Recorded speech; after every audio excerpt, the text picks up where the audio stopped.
The country this week joining the rest of the African continent in observing African Traditional Medicine Day to raise awareness about the significant role that traditional medicine plays in improving the health and well-being of people across the continent and beyond. It is estimated that over 80% of people globally, especially in developing regions, use traditional medicine for their primary healthcare needs. This underscores the deep-rooted cultural significance and accessibility of traditional practices, including herbal medicine and other indigenous therapies in communities. Well, let's take that conversation forward now. I'm joined by Bruce Mbedzi, who is the Director for Traditional Medicine, the Traditional Medicine Unit at the National Department of Health. Let's start with the commemoration for this year, Mr. Mbedzi. It took place yesterday and it was under the theme, Strengthening the Evidence Base for Traditional Medicine. It's an interesting framing of it all. What do you mean when you say strengthening the evidence base for traditional medicine, and why does it need to be strengthened? Thank you very much, Tulas, and your viewers at home. First thing that we need to recognize is that South Africa, or the health systems in South Africa, is also in the process of including traditional medicines at a primary healthcare level. So including traditional medicines also comes up with responsibilities like issues of regulations. So when we talk of traditional medicines in South Africa, it's a sector that has not been regulated for a very long time. So regulation in this sector also should apply in threefold.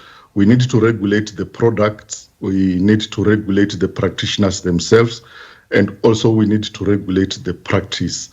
So when we say we are strengthening the evidence base, traditional medicine products themselves, as much as they are very much easily accessible, most of them are not have not gone through the issue of compliance with regard to the safety, the effectiveness, and also the quality of those medicines.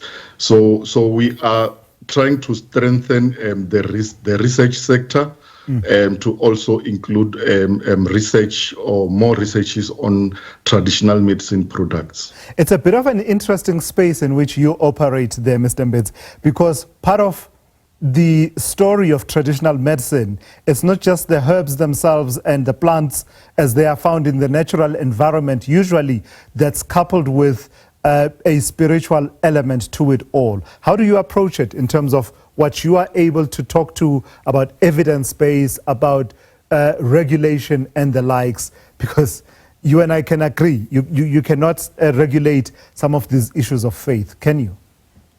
Yes, you will agree with me that this practice also include a lot of spirituality, a lot of culture within it.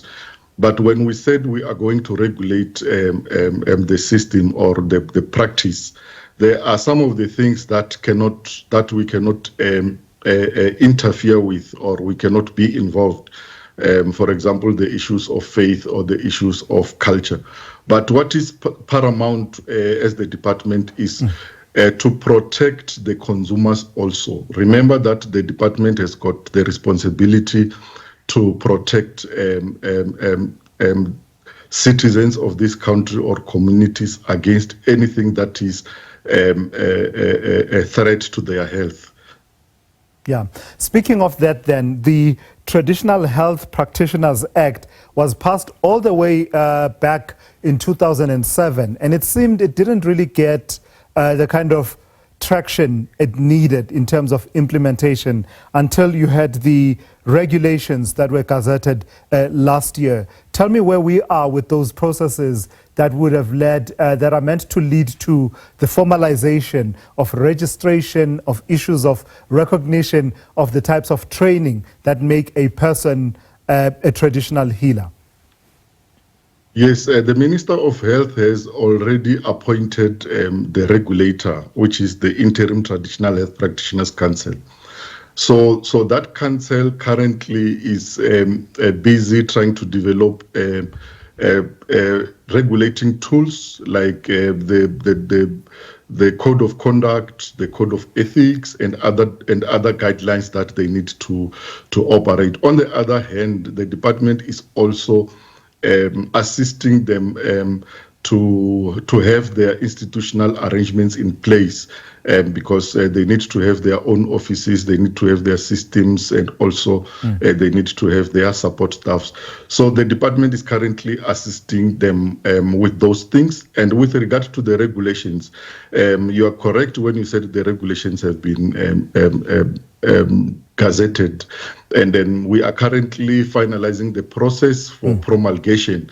You will understand that for any regulations that are gazetted following the closing date, there are several processes that need to be followed, including consultation with the presidency, who is responsible to look into the issues of socio-economic impact assessment. So we are currently on those processes, but we are about to reach finality. Sure. And those regulations are the ones that are explaining the processes towards registration with the council. So immediately they are promulgated, then council should be ready then to start with the registration of traditional health practitioners. Correct me if I'm wrong, it sounds like it's taking quite a bit of time between gazetting of the regulations and their promulgation and coming into effect, especially if you take the context, as I said, that these are regulations meant to support an act that was passed already in 2007. It sounds like things are moving quite slow.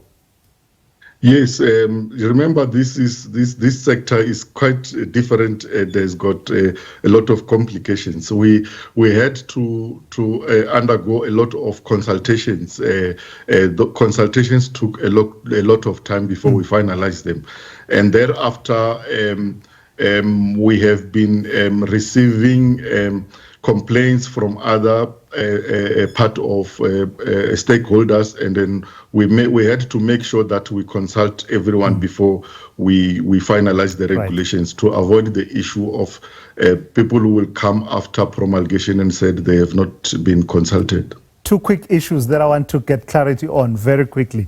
The first one being whether that registration and compliance, once everything is in motion and the promulgation has happened, what talks to issues of ethics? Because part of the stigma usually associated with traditional medicine comes from people associating it with certain practices that are problematic in society. So I imagine that the practitioners themselves would be keen for some kind of an ethical code, the compliance, therewith will be exacted within the profession.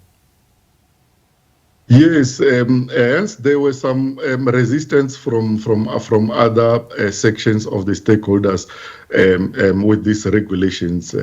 But the regulations themselves, or the issue of regulating, means that the practitioners should operate within certain parameters. Hence, I've indicated that the council is developing the code of conduct, the code of ethics, and then it will be the one that is that will be having the responsibilities to address the issue of those who are operating illegally or who are committing misconduct within this practice. So as a parting shot then, it might sound tongue-in-cheek, but actually it's a serious question. What's the implications of everything we've discussed in the last few minutes for, let's say I am not feeling well and I decide I don't want to do the week ahead show tomorrow, and I go and consult a Sangoma this afternoon. Can that Sangoma, as we speak right now, give me a letter that excuses me from work, a note that says, I consulted with this person the same way that doctors do, and I found him to be unwell and not able to work on Sunday. Are we there yet? Because that's part of what this is meant to provide for. Yeah, the main thing of this thing is to provide you with an option. As South Africa, you know that we've got rights. It's to provide you with the rights of a sector that you wish to consult. Should you wish to consult to a traditional health practitioner and you seek a sick note, The sick note is provided for by the Basic Conditions of Employment Act. And then the Basic Conditions of Employment Act provides that a sick note should be issued by a health practitioner who is registered with the regulator. So this also means that immediately after they are registered with their regulator, the regulator has got responsibility to provide them with training on how to issue those sick notes, and then also to provide them with guidelines on the sick notes. Then the sick note will be acceptable and legal.